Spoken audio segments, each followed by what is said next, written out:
మీరు 10 ఏళ్ళు చేయలేని పనులు 10 నెలల్లో మేము చేసినప్పుడు కళ్ళల్లో నిప్పులు పోసుకునే బదులు కడుపులో కత్తులు పెట్టుకొని కౌగులించుకునే బదులు అరే పిల్లగాడు అయినా యువకుడు అయినా బాగా చేసినవా మంచిగా ఉంది ఇంకా కష్టపడు ఇంకా కొంచెం బాగా చేయని ప్రోత్సహించినట్టు మాట్లాడవచ్చు కదా ప్రతిపక్ష నాయకుడు వచ్చి. వారి వయసుకి వారి అనుభవానికి మేము గౌరవం ఇస్తామని కదా అధ్యక్ష.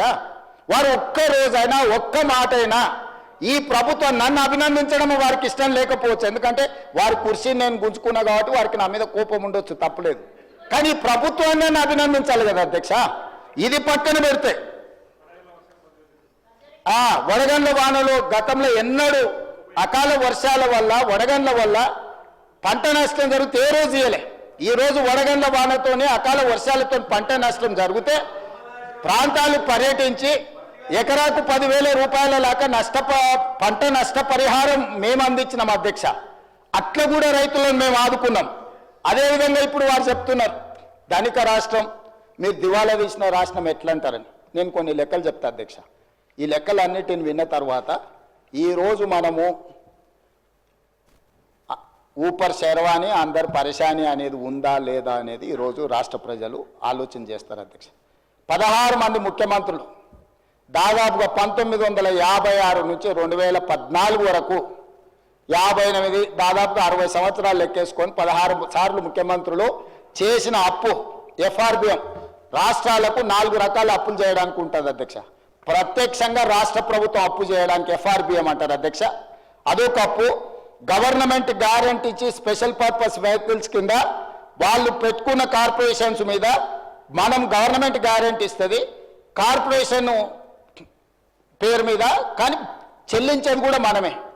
3వ రకం అధ్యక్ష, గవర్నమెంట్ గ్యారంటీ ఇస్తుంది, కార్పొరేషన్సే తెచ్చుకున్న గ్యారంటీ ఇచ్చినా ఆ కార్పొరేషన్సే తిరిగి చెల్లించుకుంటాయి. 4వది గవర్నమెంట్ గ్యారంటీ ఉండదు, వాళ్ళు సొంతంగా చేసుకుంటారు అధ్యక్ష.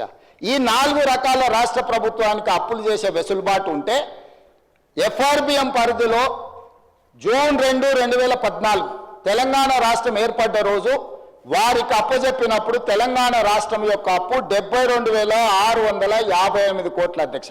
ఎఫ్ఆర్బిఎం అప్పు నికరంగా రాష్ట్ర ప్రభుత్వం చేసిన అప్పు. అదేవిధంగా government guaranteed loans raised by SPV but are serviced by government, అంటే ఎస్పీవి మీద లోన్ ఉన్న గవర్నమెంటే కడుతుంది, 11,609 కోట్ల అధ్యక్ష. అదేవిధంగా government guarantee loans which are raised by SPV and served by them, అంటే గవర్నమెంట్ గ్యారంటీ ఇస్తుంది కార్పొరేషన్లకు, తిరిగి కార్పొరేషనే కట్టుకుంటుంది. ఆ పేరు మీద 5,893 కోట్లు. అదేవిధంగా గవర్నమెంట్ గ్యారంటీ లేకుండా వాళ్ళే తెచ్చుకునేటి ఆ రోజు 0, 1 రూపాయి కూడా అప్పు లేదు. ఈ మొత్తం కలిపితే 3 రకాల అప్పులు కలిపినప్పుడు జూన్ 2, 2014 సభ్యులందరూ కూడా వినాలి, 90,161 కోటి అధ్యక్ష. 90,161 కోటి రూపాయల అప్పుతోని ధనిక రాష్ట్రంగా వారికి మేము అప్పచెప్పడం జరిగింది. తెలంగాణ రాష్ట్రం ఇవ్వడమే కాకుండా హైదరాబాద్ రాష్ట్రంతో కూడుకున్న తెలంగాణను మిగులు బడ్జెట్తో కేవలం 90,161 కోట్ల రూపాయల అప్పుతోని వాళ్ళకి రాష్ట్రాన్ని అప్పచెప్పినాం అధ్యక్ష. 10 సంవత్సరాలలో వాళ్ళు చేసింది కూడా చెప్తా అధ్యక్ష. 1/12/2023 7 తారీఖు నాడు నేను బాధ్యత తీసుకున్నా, కానీ లెక్కలు ఆ మంత్ వరకు తీసుకున్నాం. 1/12/2023 నాటికి ఎఫ్ఆర్బిఎం అప్పులు 3,87,173 కోట్ల అధ్యక్ష. అంటే 3 లక్షల దాదాపుగా 20,000 కోట్లు ఈ 10 సంవత్సరాలలో వీళ్ళు తీసుకొచ్చారు అధ్యక్ష. అదేవిధంగా government guaranteed loans raise by SP but service by government 1,27,209 కోట్ల అధ్యక్ష. అదేవిధంగా థర్డ్ కేటగిరీ కింద తెచ్చుకున్న లోన్లు 95,461 కోటి అధ్యక్ష. 4వ non guarantee loans which are paid by corporations 59,414 కోట్ల అధ్యక్ష. ఈ 4 కేటగిరీల కింద 1/12/2023 నాడు మాకు అధికారాన్ని అప్పచెప్పేటప్పుడు బట్టి విక్రమార్క గారికి వారు అప్పచెప్పిన అప్పు 6,69,257 కోట్ల రూపాయల అధ్యక్ష. ఇది కాకుండా 6,69,257 కోట్లు ఇది నికరంగా అప్పులు. ఇది కాకుండా వీళ్ళు ఇచ్చిపోయింది ఏంది అధ్యక్ష? పేమెంట్లు పెండింగ్ అధ్యక్ష. వీళ్ళు మేము అభివృద్ధి చేసినాం అని ఏదైతే చెప్తుండ్రో, వీళ్ళు చేసిన అభివృద్ధి ఏంటనంటే మాకు అప్పులను ఇచ్చిపోయినారు అధ్యక్ష. 40,000 కోట్ల రూపాయలు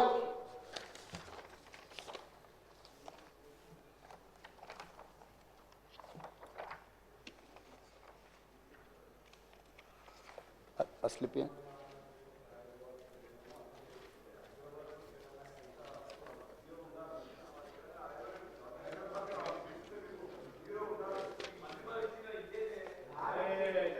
స్పీకర్ సార్, 6,69,257 కోట్లు నికరంగా వీళ్ళు చేసిన 4 రకాల అప్పులు, అదేవిధంగా పెండింగ్ బిల్స్.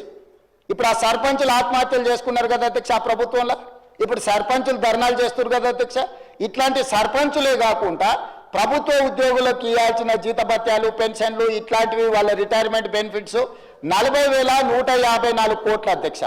ఇవే కాకుండా అదర్ పెండింగ్ బిల్స్ అన్డిక్లేర్డ్, అంటే ఈరోజు ఉచిత కరెంటు కింద విద్యుత్ శాఖకు, అదేవిధంగా సింగరేణి నుంచి బొగ్గు కొనుక్కొని other pending bills, discom energy dues, Singareni power dues, SC and ST subplan backlog payments 1,09,740 కోట్ల అధ్యక్ష.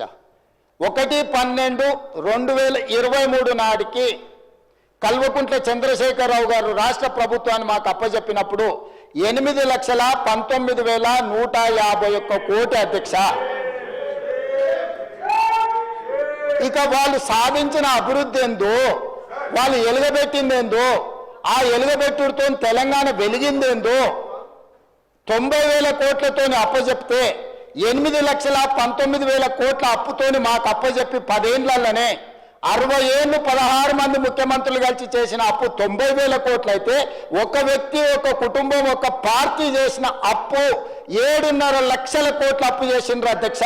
7.5 లక్షల కోట్ల అప్పు చేసి మాకు అప్పచెప్పి దివాలా తీసిన రాష్ట్రాన్ని మాకు అప్పచెప్తే ఈరోజు ఆయన నానా తిప్పలు పడి ఏదో దాన్ని సరిదిద్దడానికి ప్రయత్నం చేస్తుంటే దాన్ని కాదు కూడదు అంటారు అధ్యక్ష. ఇంకొక లెక్క కూడా చెప్తా అధ్యక్ష. గతంలో ఆర్థిక మంత్రిగా పనిచేసిన ఆయన మీరు 1,52,000 కోట్ల అప్పులు చేసింది అన్నాడు. 1,52,000 కోట్లు కాదు అధ్యక్ష. మేము వచ్చిన 15 నెలల్లో 1,58,041 కోటి రూపాయలు మేము అప్పు చేసినాం అధ్యక్ష. నేను తక్కువ చెప్పట్లేదు, ఎక్కువ చేసినామని చెప్తున్నా. ఎందుకు చేసిన అధ్యక్ష? నేను 1,53,359 కోట్లు వాళ్ళు చేసిన అప్పుకు తప్పుకు నేను తిరిగి చెల్లించిన అధ్యక్ష. ఈరోజు వీళ్ళు చేసిన అప్పులకు వడ్డీ అసలుకు 88,591 కోటి కట్టిన, మిత్తికి 64,768 కోట్లు కట్టిన 15 నెలల్లో తెలంగాణ రాష్ట్ర ప్రభుత్వం చేసిన అప్పు 1,58,041 కోటి అయితే మేము వాళ్ళు చేసిన అప్పులకు మేము కట్టింది 1,53,559 కోట్ల అధ్యక్ష. నికరంగా 15 నెలల్లో మేము చేసిన అప్పులకెళ్ళి రాష్ట్ర ప్రభుత్వాన్ని నిర్వహించడానికి 4,682 కోట్ల రూపాయలు మాత్రమే అధ్యక్ష. ఈరోజు మీరు మొత్తం రాష్ట్రాన్ని కార్పొరేషన్ వైజ్ నేను చెప్పదలుచుకున్న అధ్యక్ష, ఏ కార్పొరేషన్ మీద ఎంత అప్పు తెచ్చిందో, మేము ఎంత కట్టినామో కూడా చెప్తా, మీరు నోట్ చేసుకోవాలి అధ్యక్ష. తర్వాత ఈ కాపీ పంపిస్తా మాజీ ఆర్థిక మంత్రికి. అధ్యక్ష, కాళేశ్వరం ఇరిగేషన్ ప్రాజెక్ట్ కింద 74,590 కోట్లు వాళ్ళు తెచ్చింది అధ్యక్ష. ఆనాడు 1/12/2023 నాటికి కాళేశ్వరం ఇరిగేషన్ ప్రాజెక్టు మీద వాళ్ళు 74,590 కోట్లతో మాకు అప్పచెప్తే ఈ రోజు ఆ అప్పు 68,947 కోట్లకు తగ్గింది అధ్యక్ష.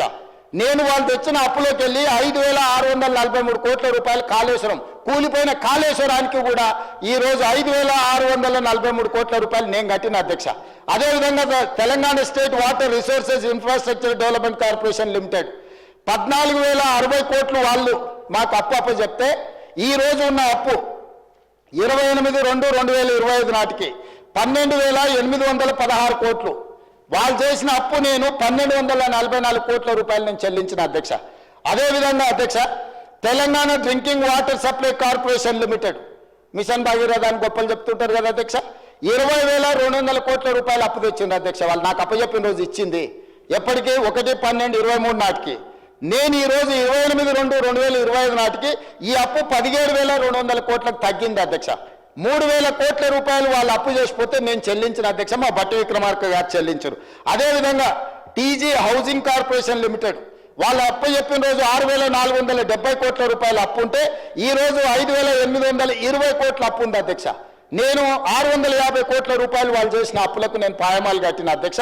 అదేవిధంగా అధ్యక్ష ఈరోజు టీజీ రోడ్డు కార్పొరేషన్ లిమిటెడ్కు వాళ్ళు 2,951 కోటి రూపాయలు అప్పు చేస్తే ఇవాళ 2,646 కోట్ల అప్పు ఉంది అధ్యక్ష. 305 కోట్ల రూపాయలు నేను తిరిగి చెల్లించిన అధ్యక్ష. అదేవిధంగా Hyderabad metropolitan water supply and sewerage బోర్డుకు 2,352 కోట్ల రూపాయలు వాళ్ళు నాకు అప్పుతో అప్పచెప్పిస్తే ఈ రోజు 1,830 కోట్ల రూపాయలు మాత్రమే అప్పు ఉంది అధ్యక్ష. 522 కోట్ల రూపాయలు నేను చెల్లించిన అధ్యక్ష. అదేవిధంగా అధ్యక్ష ఈరోజు హైదరాబాద్ మెట్రో రైల్ లిమిటెడ్ 286 కోట్లతో నాకు అప్పచెప్తే ఈ రోజు 263 కోట్ల రూపాయలు ఉంది. 23 కోట్ల రూపాయలు నేను